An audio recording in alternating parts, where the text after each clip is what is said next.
Hey everyone, and thank you so much for joining us today. I'm really excited to be here with a fantastic panel of experts who will be sharing their insights and experiences on the topic of mobile app engagement. Well, they'll be talking about both the strategies that work and the struggles to overcome. So before we dive in, let me get into some quick introductions. I will kick things off by introducing myself very briefly. So my name's Danielle, and I'll be moderating today's discussion. I lead product marketing at Paddle, a merchant of record that helps SaaS, AI, and app companies sell their products globally. And if the word merchant of record seems a bit abstract to you, think of us a bit like the App Store, but for the web. So we take web payments and take care of all the heavy lifting, like the app stores do with regards to tax, chargebacks, refunds, and billing support. So app developers can focus on growing and not on back office complexity. So I'm joining you today from London, from our Paddle HQ. I'd love to hear where you're all dialing in from. So if you want to share your locations, feel free to kind of add that to the chat. Um, and without further ado, let me introduce you to our panel. So Massimo, perhaps if I pass to you first, so you can introduce yourself and let the audience know Uh, where you're joining from. And then once you're done, perhaps if you can just pass it along to the next speaker so we can keep the instructions flowing. sure. Thank you a lot. It's a pleasure to be here. Thank you, Danielle, for the introduction. Hi, everyone. I'm Massimo, founder of MAF. So our focus has always been creating a positive value exchange between brands, app brands, and their user base by using rewarded ads, so rewarded videos, offer walls, anything that can turn advertising into discovery. Instead of just letting your user just watch ads. We call it loyalty programs because essentially we align user acquisition, product monetization to target your premium audience in the range of the 10 to 20% of the premium audience in order to increase their LTV and retention rate. I'm calling today from Italy. I'm Italian, the quarter of MAF, but usually I'm a digital nomad, so I travel around the world between Asia and Europe. That's it. I'll leave the words maybe to Elena if she want to continue. Yeah, sure. Hello, everyone. I'm glad to be here as well. My name is Elena. I'm leading the traffic sources department at the AdChampagne agency. AdChampagne is the digital mobile agency with a focus on performance marketing. We work globally, and I'm currently calling from Tallinn and ready actually to pass the speech to the next person. Peter, perhaps you can take us through a brief intro to you. Yeah, I can. Hello, everyone. I'm Peter Shakirski from YouAppi. I'm a senior AdOps manager. I'm very glad and excited to be here. Joining today from Berlin, and by the way, I'm probably have a bit of similarity with Massimo because I'm also a nomad and not really staying anywhere for more than like a month or two. Probably we can catch up somewhere. YouAppi, we are driving engagement for and re-engagement for your mobile apps, working mainly with the gaming industry, but we are also operating in some other fields. Amazing, perfect. And then lastly, Chartai. Hello, everyone. I'm Chartai. I'm a key account manager of SocialPeta in our region. SocialPeta is a leading competitive ad intelligence platform for mobile marketers and e-commerce branding companies. So at SocialPeta, I partner with top brands and developers to decode market trends, optimize the advertising strategies, and scale user growth with the real-time global data. So I'm thrilled to share actionable insights from our latest reports and latest data with you all today. Amazing, perfect. Well, thank you very much, panel, for the round of introductions. Shall we get stuck in? So the topic itself, as you are all familiar within the kind of mobile app space, the market has never been more competitive. So winning doesn't just stop at getting users to download your app. We know that sustained growth relies on how effectively you keep those users engaged, coming back, and also finding value over time. So that means striking the right balance between acquisition, retention, and monetization. All the while, whilst obviously navigating all the new privacy standards that to continue to reshape the landscape. So in today's session, our panel will share what's working, where teams are running into some challenges, and how to build a growth strategy that lasts. So our goal today is to leave you with some fresh perspectives to take your engagement playbook to the next level. So if you have any questions for a panel, there is a Q&A button located within this Zoom environment. So please feel free to kind of add your questions along. If you have something specific for a specific speaker, you can address them specifically. If not, I will open it up to the audience, but we will reserve some time at the end for a Q&A. So to begin with, I've got a general question. I'm going to ask all of you this question one by one. So I will call you out to get a bit more of your insights. But when we talk about mobile app engagement, what does it really mean for you in your role? And what do you think the biggest challenge you face is in terms of keeping users active and coming back over time? And perhaps if I can hand that to Elena first.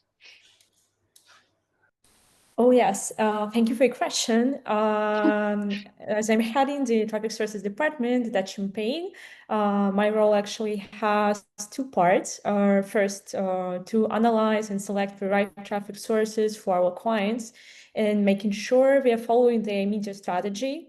And second, ensuring we get the most out of our current launches and every network that we have already launched.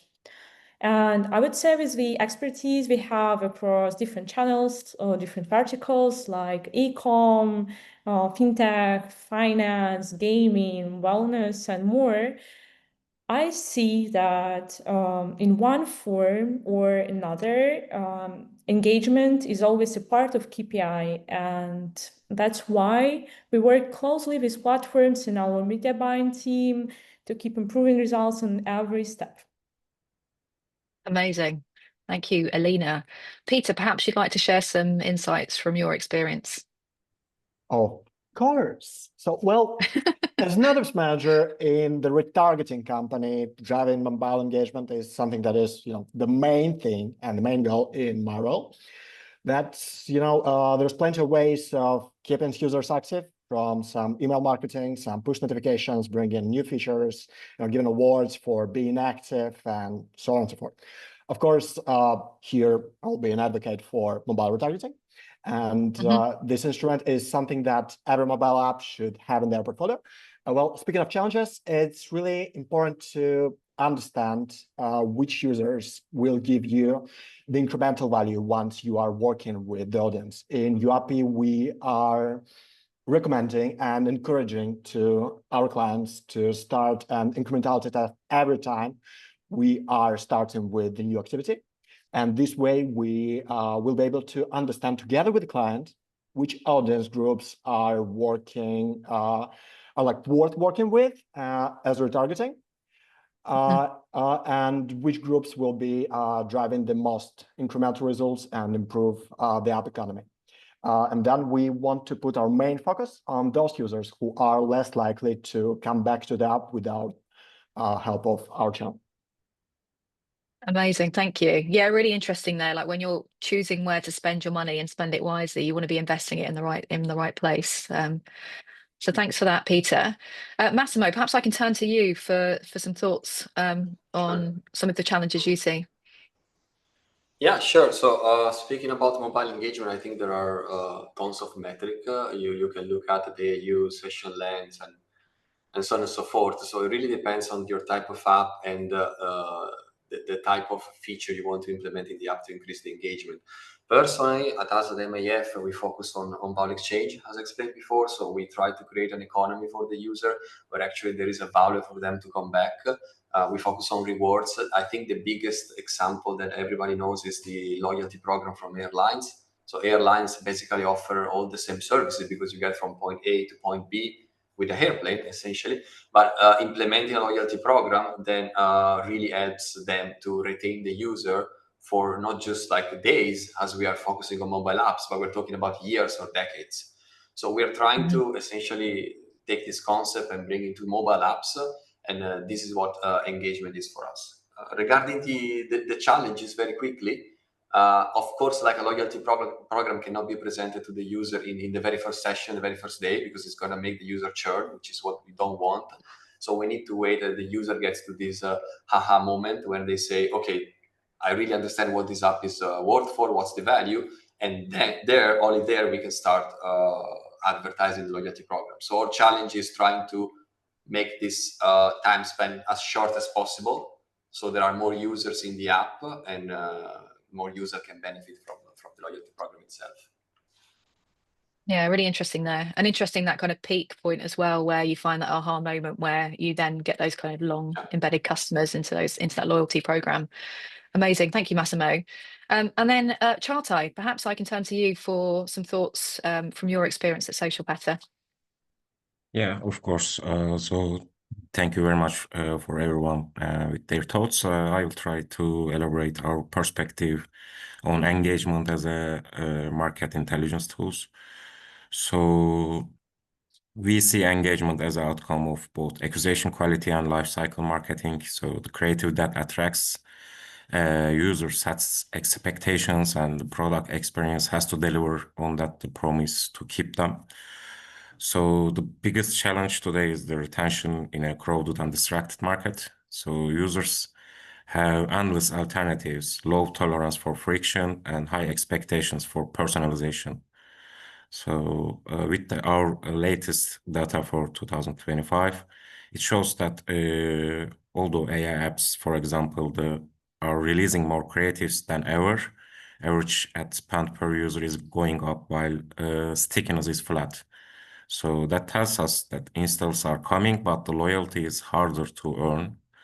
So to keep them users active and coming back, the key aligning three elements are for us is smooth onboarding that delivers the aha moment fast, and continuous personalizations and respectful monetization where the ads and paywalls feels like the value exchange, not the barriers. So for me, engagement isn't just about the time spent, it's about the trust and habit. So if users trust your app to deliver consistent value without frustration, they return naturally. And that's the hardest but the most rewarding part of the job. Yeah, definitely. Yeah, really interesting. No, it's great also to get some of that data and insights from what you're seeing through your channels as well. So thank you very much for sharing that. Certainly some things that can help to drive some real engagement, but lots of considerations along that journey as well as to how you keep that going in a very competitive market. Okay, I'm going to ask some specific questions just based on your experience. So perhaps if I can turn to you, Peter, first. So YouAppi is well known for its mobile app re-engagement campaigns. From your experience, what strategies work best to bring inactive users back into your app and then keep them engaged? And once they do return, what do you find is the most effective thing in turning them into loyal long-term users? Very good question. I would say that as we are a mobile retargeting company, we are, mostly known for our mobile re-engagement campaigns. Informing users about some in-game events, providing them with some rewards for coming back. It's something that usually works good. And we can see many clients using strategies like this, and creative assets with some custom incentives are usually providing with better results than some generic ones. Well, it's always important to test multiple creative strategies and refresh them regularly. It's essential for retargeting specifically, because as we are working with usually some restricted amount of users, we do not want to burn them attention, and with showing them, some same creatives over and over again. Well, message and audience also matters. Example, for gaming, you can serve some different creatives to a lapsed user, to a payer, or some new installer. And then like in travel, it could mean showing some seasonal destinations or deals based on the user content. It's also important to set a realistic inactivity window to tell us like after how many days the user won't be coming back to the app organically on average. And then it might be like 3-7 days. In some cases, it's higher. when there's like very tiny possibility that users are coming back to the app without any additional effort, we should step in and start working with them as retargeting, making them come back and engage with the app again. Some user groups, probably the most active ones, they do not require an additional help from retargeting. And same goes for ones that are less likely to make a conversion according to in-game patterns. It's important to target ones who will bring good results and not to target ones who won't do good. We want to focus our activity on groups that have like the highest potential to grow after bringing them back to the app. Well, Amazing. So sorry, I interrupted you. You were about to say something else? No. That's it from my side. Okay, super. So what I'm reading there is like obviously making sure we're being very intentional about investing, making sure investment is in the users where you're likely to get the most amount of activation, most amount of engagement and have the highest potential. Amazing. Thank you, Peter.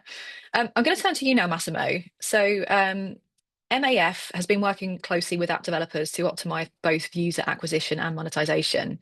From your perspective, what are the key kind of challenges in turning newly acquired users into engaged revenue generating ones? And how do you go about building strategies that balance both the kind of short-term growth and the long-term user value? Thank you for the question, Daniel. So definitely it's a challenge because you need to start with the alignment between the user acquisition team and the monetization team. Usually those team, if they don't share the same OKR, then they will look at what works for them. So user acquisition team will start trying to lower the CPI to buy the most cheap user possible. And the monetization team will just try to raise the LTV by increasing the number of ads. Of course, those two approach go in a different direction, no? Because not all the time the cheapest user are the most engaged or the one that you can monetize the most. Actually, it's probably never like that. So having a shared KPI is the first step. And then I think personally, our challenge is it's about understanding because we work with a lot of different apps. Every app has a different economy. So understanding where is the point where the user needs to turn from free user to a paid user. If it's a game, then we know that if the percentage of users that are buying, it's quite small, probably in the range of 5%, but those 5% are accounting for all the revenue of the developer. So our goal with our offer wall is trying to give a sense of the premium experience to the 95% of users that never make an in-app purchase or never take a subscription in the case you're an app. Give them a sense, like a free trial of the premium experience by engaging with the offer wall. And then we saw that the number of users that decide to take a purchase after that, it's actually increasing by 20%. So if it was 5, it gets to 6 or 7% or things like that. You know? Yeah, so that's our approach. But of course, it's a challenge because, as I say, you don't want to put. There is a lot of noise right now in the apps. There are a lot of features. You don't want to put all the feature, all the opportunity in the user from the very first session. So you need to create a funnel that works while preserving the retention. So being sure you're not going to churn too many users in the funnel. Interesting. So like drip feeding them bits, not giving them everything at once that kind of creates too much noise and overwhelms them. Little by little, and then being sure even non-payers will have a taste of a premium experience. Otherwise, they'll never decide to pay. Yeah, indeed. No, it's a really interesting strategy there. I wanted to just ask you a further question actually around the KPI piece. It's really interesting that kind of, as you mentioned, you know, your internal teams have slightly different angles and goals, and that kind of cheapest user isn't always the one that ends up returning the best lifetime value. One of the things that you raised in there is around having shared and aligned KPIs. What kind of KPIs do you normally align on? Where have you seen that kind of friction between the internal teams? What kind of do you normally see as the kind of happy medium in terms of keeping people happy with those KPIs? Yeah, so definitely you should have a KPI in terms of as a company, which usually it's the return over investment of your campaign. That's the most straightforward.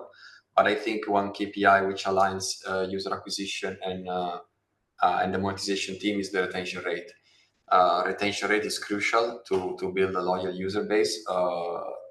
If you mix it with also the session time, then minimum retention rate and minimum session time will really bring to work both of the teams in the same direction, because the user acquisition will try to have ads that are that showcase more the feature of the app and the benefits of the app. So they're not acquiring the lowest price, but they are acquiring the niche of user that might be more in target for your app or game, whatever. And the monetization will try to squeeze as much as the revenue as possible, but without disrupting the experience, or without having the user churn. So I think this is the most important metrics that can be shared between the both of the teams. That each team has a different one: monetization, LTV, or ARPDAU, and so on. Amazing. Thank you very much. That's really helpful. Thank you. Çağatay, I'm going to turn to you now. So obviously from your experience with SocialPeta, from the ad creator side, what kind of patterns or formats do you see as most effective at driving deeper engagement, not just for downloads? So thank you very much for this question.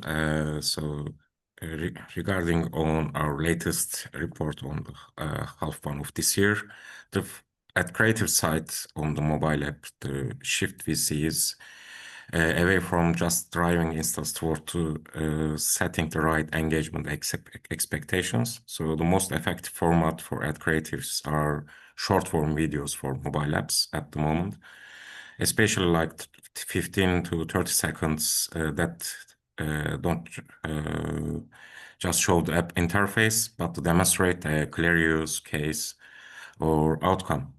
So in fact, our data shows that 84% of app creatives, AI app creatives, especially in H1, were video, and the majority of that performed best were in that 15 to 30 second range. So if you ask for some examples from the market on the ad creative side, I can provide you two creative patterns that stand out. The first of these, like the real people storytelling and KOL endorsements. For example, solely an AI education app leaned heavily on short clips of students or influencers showing how it solves homework in seconds.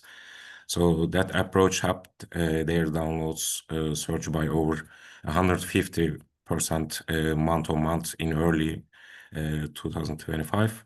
And more importantly, it improved the long-term activity because the users came in already knowing how to use this app. The other example is, another pattern is feature-driven demos with before and after contrast. So in emerging apps like Meitu or Wing, ads that showed a photo instantly transformed by an AI outfit change or Ultra HD restoration didn't just bring installs, they primed their users to try those exact features once inside the app. So that's why we saw these apps consistently topping up App Store charts this year across the multiple regions. So it's important to provide the feature-driven demos with creatives. So that's all on my side. And if you have any questions about other patterns on your categories, you can ask me after the session. Amazing. Thank you very much for sharing that, Çağatay. Some impressive kind of uplift stats as well. 150% return. Certainly very good. Amazing. Yeah. Elena, I am going to ask you a question about your experience at AdChampagne. So you are head of traffic sources at AdChampagne. So you work with a wide range of channels for mobile apps. In your view, what's the key to selecting traffic sources that bring not only installs, but also long-term app engagement? And how do you go about measuring and adapting that when the quality of a source shifts over time? Okay, that's an interesting question. Thank you. Here at AdChampagne, we position ourselves as a performance agency with a blend of creativity and data-driven approach. And I would say one of our advantages is that we do not focus on one or two standard channels. We instead have a wide portfolio, including, I would say, 100 plus traffic networks. And each time we adapt the mix of traffic networks to the client products, verticals, and clients' goals, of course. And for ourselves, we usually categorize networks into several groups. Social platforms like TikTok, Snapchat, Facebook, premium in-app networks like Unity, Mintegral, or Iron Source, programmatic sources like Uplovin or DSP platforms, OEM placements like Xiaomi, Petal ads, also known as Huawei App Gallery or Up Next. And of course, Google is a search platform. And when it comes to choosing the right mix, there are several factors matter the most. Budget. It's always a starting point, and if you're limited here, I would suggest to focus on a one channel with not too high entry cost, but the broad reach out like Facebook. And of course, geography matters, especially for social platforms, since targeting, precision, and creative resonance vary by region. And technical aspects also matter. For newer products, we always take a look at the MMP integrations and whether source allows optimization for deeper in-app events or revenue, not just installs. And also we take a look at verticals where the network is strong. We actively collaborate with platform managers to understand what's performing well on their side, and also we combine it with our own expertise and our past launches. I think our approach here after initial tests to keep around 60 to 70% of spend on proven, well-performing sources and allocating the rest of testing for new opportunities, especially when clients want to explore through the growth. And of course, as you mentioned, over the time, things can change, and the source that worked well or great may suddenly drop in quality.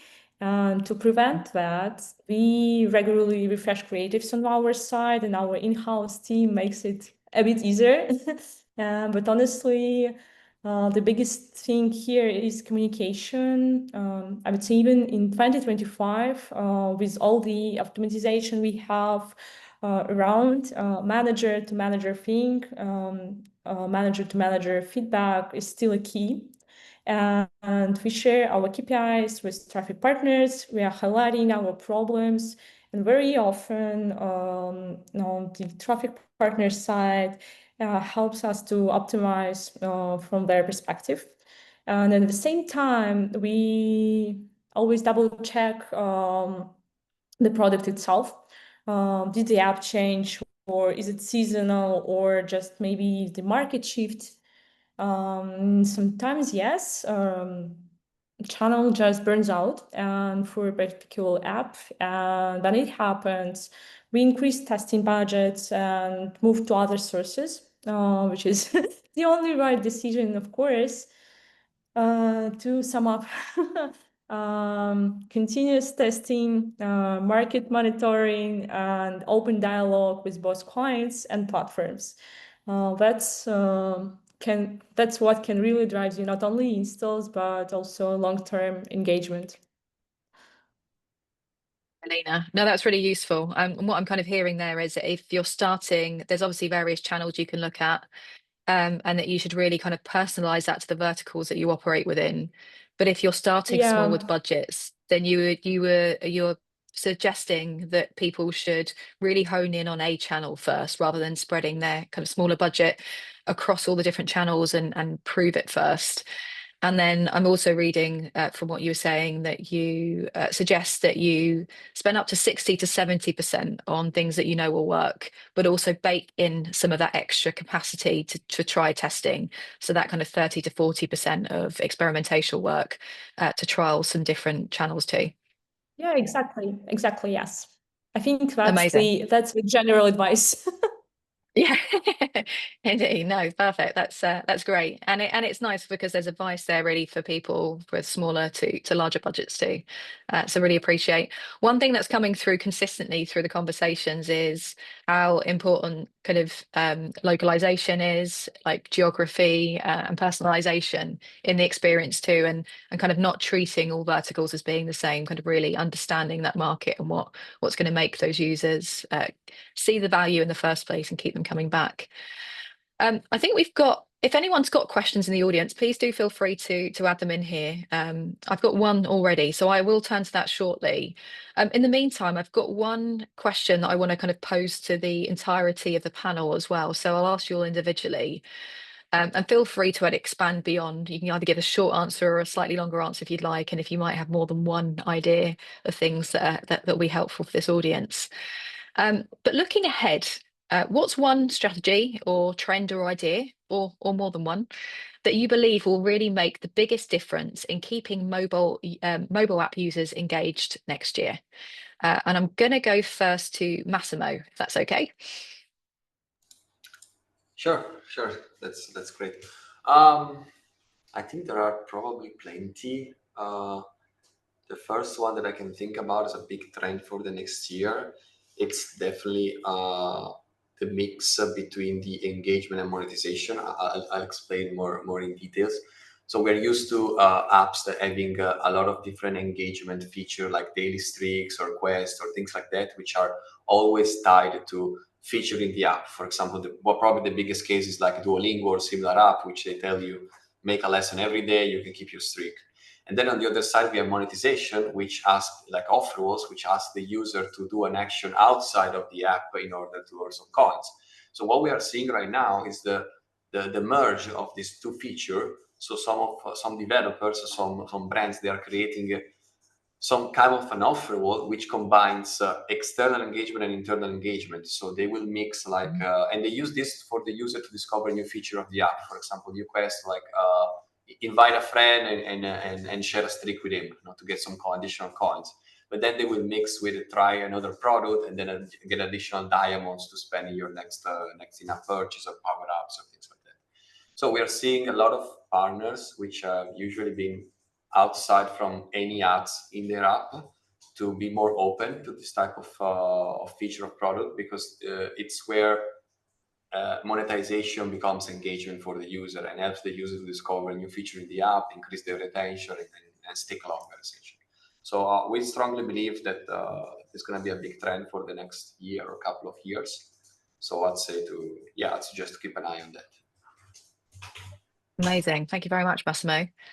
Perhaps if I turn to you, Peter. Well, it's actually our challenge to keep up and deliver good results and stay on leading position in very competitive mobile gaming re-engagement market. I would encourage everyone to test, to try to expand their marketing activities, not to stick to like one partner, but try many different either UA or retargeting channels, which will strengthen their portfolio and marketing activity. Exploring other strategies with different DSPs will allow you as an advertiser to find the most accurate setup and approach to bring the strongest and highest value from your marketing efforts. Well, exploring different DSPs will allow you to enjoy the benefits and technology which each of DSPs build. And we can, probably see incredible growth and development in many re-engagement strategies, including CTV, retargeting channel that's been recently introduced also in YouAppi, which is making users come back to mobile app, taking their attention in more traditional environment of connecting TV, which is given like more trust, and we can see amazing results coming from this channel. So Amazing. Thank you very much, Peter. Chatay, perhaps you can share your thoughts around trends for next year. So I thought a couple of things about the coming trends, but as I mentioned to you at the previous question, if I had to pick one, it would be like the rise of an AI-driven personalization at scale. So we are moving to past generic push notifications and static funnels into an experience where the apps adapts in real time to each user's behavior and context. So in our H1 report, the most successful apps from imaging tools to educational platforms used creatives that clearly previewed personalized outcomes. And that same logic is extending in-app adaptive onboarding, dynamic offers, and content recommendations tuned to each users. So looking ahead to next year, I think I believe that the biggest difference will come from the combining predictive analytics with the generative AI. So imagine an app that not only knows you are likely to churn, but can automatically create a right piece of content, offer, or message to bring you back, all in real time. So that's where the engagement is headed, smarter, more human-feeling personalization without crossing the line into the intrusive. So I think the AI-driven personalization is going to be next thing. Amazing. Thank you very much. You also mentioned a report that throughout this, you've given some really good insights. Is this a report that's available for the market now, Chatay? Is this something Yes. that, yes, amazing. Yes, you can find it out on our website, or you can just send me a DM on LinkedIn. I will share the report with you. Amazing. Appreciate that. Thank you very much, Chatay. And finally to you, Elena. So in your view, what do you see as the biggest kind of opportunities or trends for next year? Or I'm staying here on the same side, and I would say that the biggest trend for the nearest future is automatization and optimization. The market is changing so fast, and I think talking about AI isn't even a trend anymore. It's already our reality. And what's next is a optimization and automatization on every level, like creative production and voiceovers, campaign launches, which we already do in AdChampagne, and as well as deeper analytics around user engagement. I think that's the only way we can really keep pace with the market. Amazing. Perfect. Some really good nuggets of insight there. So appreciate you sharing your thoughts for next year. We have got some questions that have come through. So let me just take a look at the webinar chat. So the first question we have is creatives evolve fast. We see trends like UGC style ads, interactive playables, and AI generated assets. Which of these formats do you think has the strongest long-term potential for sustaining user engagement post-install, and why? Anybody on the panel that would like to share their thoughts? I think I can provide an answer for this question. So all the three formats have their place, but if I had to bet one of them in the long-term engagement, I would pick UGC style ads. Here's why. Because authenticity builds trust, and some of the fastest growing apps in the market leaned heavily on UGC style videos. As I mentioned to you, some examples on the previous answers. Real students and influencers are showing how to use apps to users on the creative. So these are provides good users for you to engage in the previous place.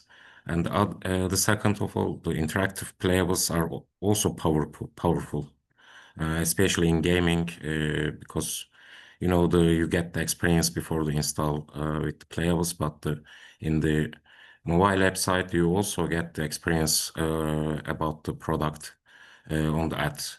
So that lets users to overcome to some pre-thoughts about the outcomes of the positive things about the app.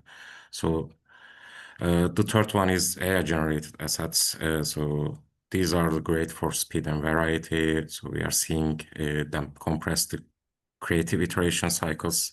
Especially lately, I've seen like all the search charts includes the AI driven and AI generated creatives. But alone, they do not guarantee deeper engagement unless paired with relatable human narrative. So my view is UGC style ads are the the strongest end-to-end impact, and it tracks sets the right expectations and creates a bridge between the ad promise and in-app experience. So if you want to users not just install but stay active, nothing beats this seeing someone like them using the app and benefiting from it, you know. Yeah, definitely. Thank you very much. By the way, when I ask these questions, if anyone wants to jump in with some other things afterwards, feel free to. We've got a few more questions that have come in. So Mary has asked, with so many traffic channels, scaling can be risky. So what's your approach to testing and validating new sources before allocating bigger budgets? And how do you ensure consistency in user quality across markets? I think I can handle it. Okay. As I already shared some information about our approach to testing. Okay, so what about scaling and validating new traffic sources before allocating bigger budgets? As I already mentioned, you always, my opinion, is stay focused on best performing, well-performing sources first. If you see that one or two channels are stable, you can move forward for more tests. And in this case, as I already mentioned, we can allocate around 30% of budget for new tests. And depends on the source, of course, because if you're working with uploading, for example, they require you to spend more and to test at least 1 month of campaign running to see first results, because it's a programmatic channel and it needed more budget.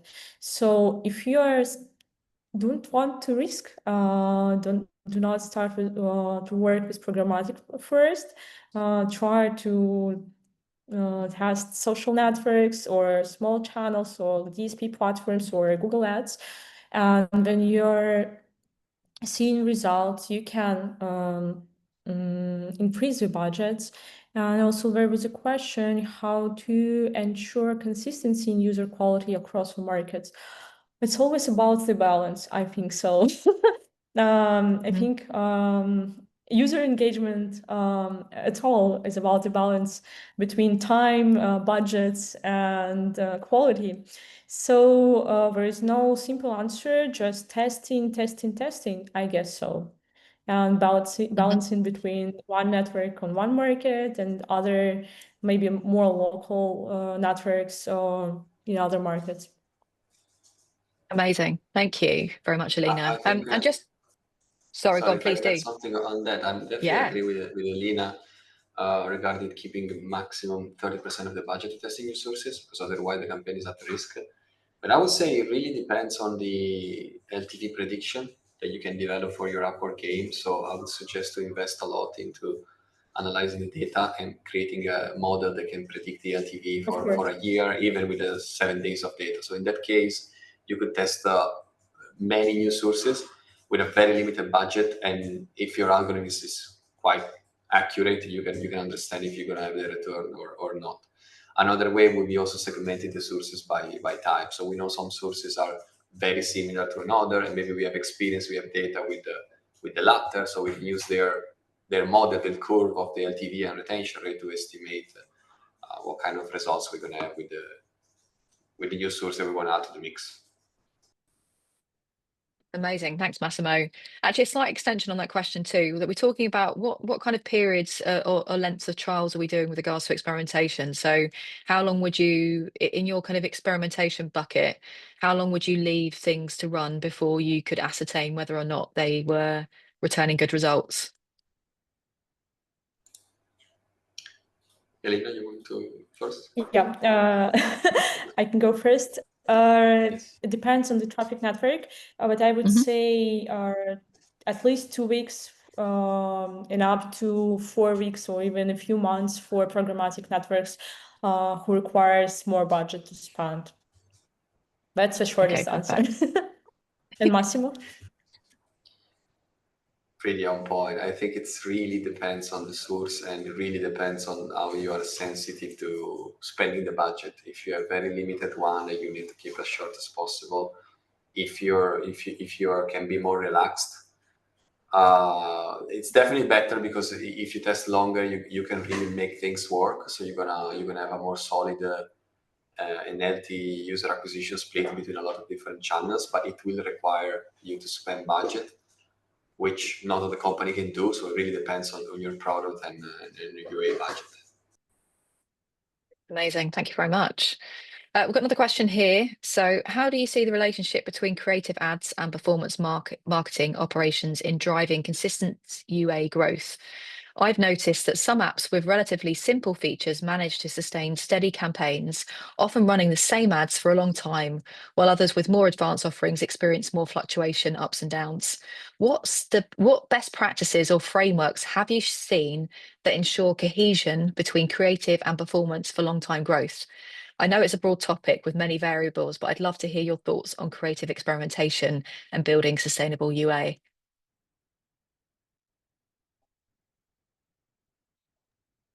I think I can provide some answers for this question. Amazing. Thanks, Sharto. It's a broad topic. It's a great question.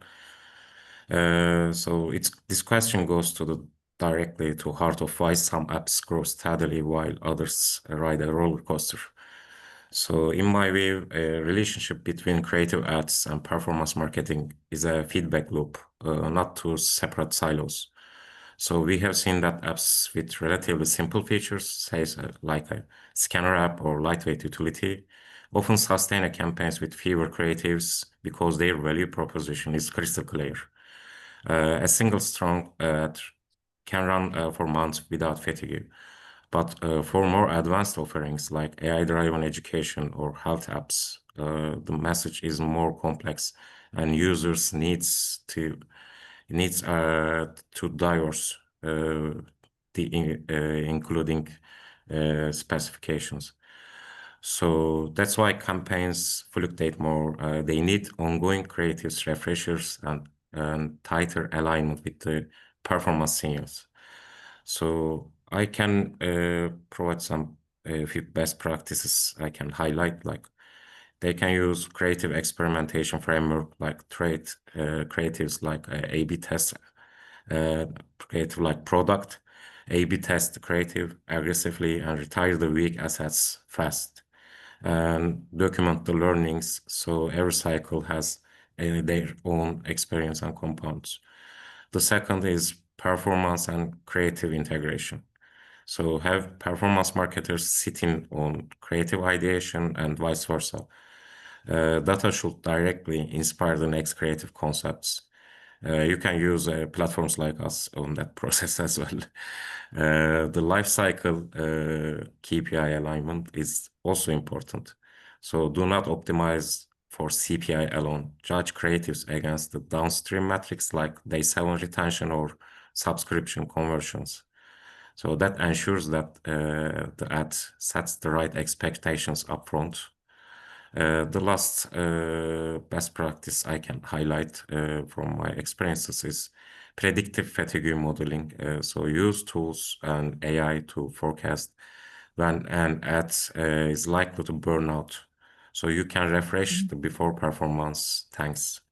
So to me, the sustainable UA growth comes from this mindset. Ads are not just in front door banners. They are the first step of the product experiences. So when the creatives and performance teams operate as one, you avoid the trap of the short-lived spikes or build campaigns that actually scale. So that's all on my side. Amazing. Thanks, Charte. Thank Super. you. There we go. We've got a love heart emoji coming up in the chat as well. So the answer was obviously very good. There we go. And a thumbs up. Super. We've got a last question here around, as acquisition costs continue to rise, many publishers struggle with early stage retention. What's the most effective lever to improve early retention without overspending on incentives? Who would like to share their thoughts there?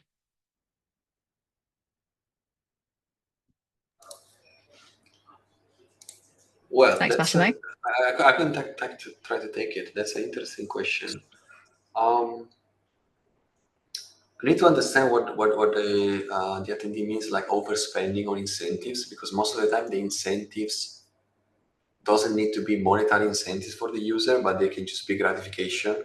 I made the example before about Duolingo. You actually get nothing by keeping your daily streak, but there are people with 2-3 years daily streak there. You don't even get a bonus monetary, but you don't even get a bonus inside the game. There's nothing essentially. Or maybe I didn't get to that point yet because I'm just 300 days streak for now. But yeah, so I would say you should focus on incentives that give the user gratification, customization in their UI, in their app icon, for example. If you have a game exclusively in-app items that will not cost you anything, but they will make the user more engaged and happier.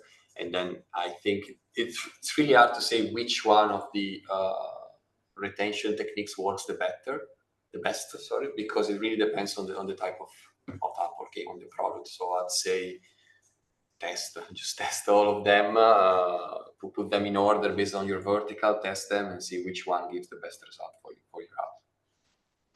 I Amazing. actually Thanks, agree. Massimo. I actually Yeah. agree. As far as I'm mostly working with the games, the most of incentives are actually like free for the app.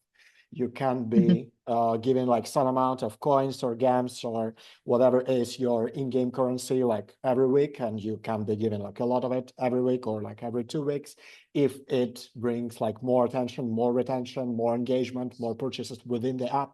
If it is something free for you, just allowing, as Massimo said, to have user have like a bit better experience, like a bit of experience of the paying user, like not something that is like a real like discount on a product or something like kind of 3 days in a hotel, whatever.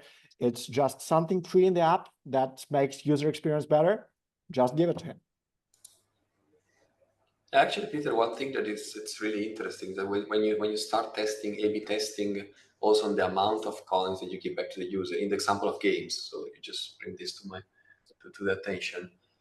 You'll see that the difference in giving 10,000 or coins to the user or giving them 100 coins, it's not that big actually. It's not that big. So user would just engage based on the fact that there is a bonus to get. So they just want to complete everything, have all their quest page fully green, full completed.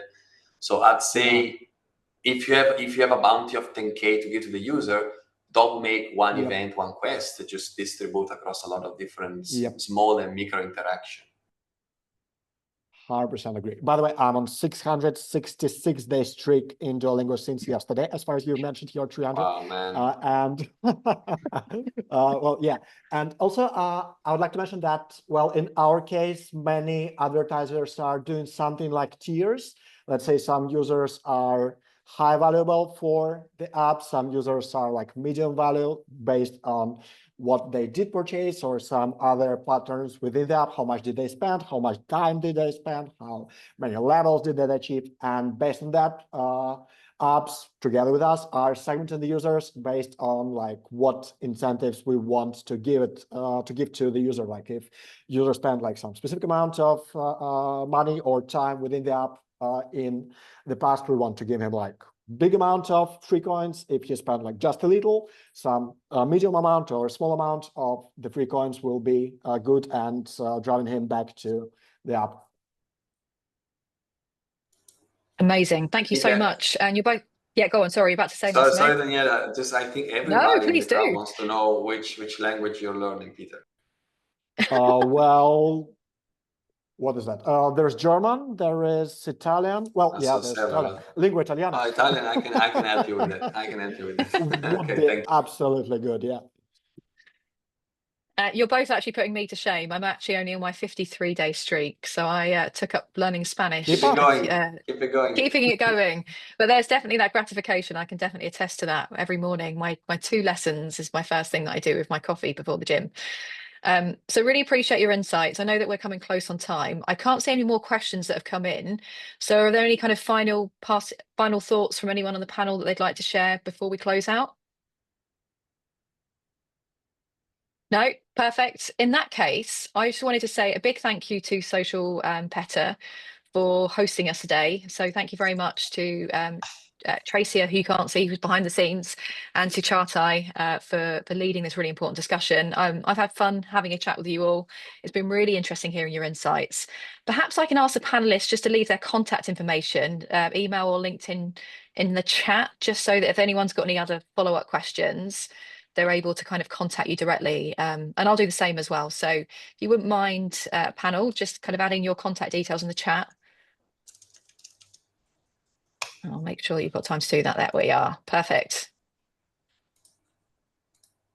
Super. I should give it a couple more seconds. Everyone's got the chance to put their details in. Well, just a second. I'll do that. There we are. All very last minute. I think we're there now. Okay, super. Well, it's been amazing. Like I said, I hope that you all have a fabulous day and you've learned a lot from our experts on this panel with regards to some of their strategies at work and how to drive better user engagement for your mobile apps. So thank you all very much and have a good day. Yeah, Perfect. you. Thank you very much for having us here. It was perfect. Thank you. Have a great day. Thank you. Thank you very much, guys. Bye-bye.